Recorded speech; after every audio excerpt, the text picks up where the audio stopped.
બાદમાં સ્પેશિયલી બનતી ગુજરાતી સ્વીટ દૂધ પાક બનાવશું આજે આપણે. બાસમતી ચોખાને ધોઈને અડધી કલાક માટે સોક કરીને રાખવાના છે. એક થીક બોટમ પેનમાં થોડું ઘીથી ગ્રીસ કરી અને ઘીમાં ચોખાને સ્ટ્રેન કરીને શેકવાના છે અને એમાં ઉકળતું 1 લીટર દૂધ એડ કરી દેવાનું છે.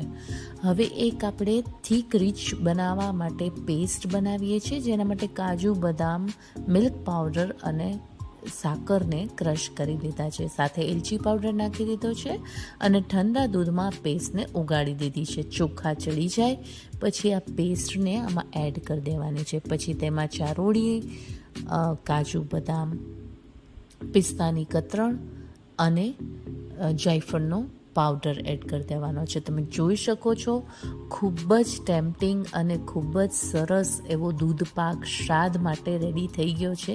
2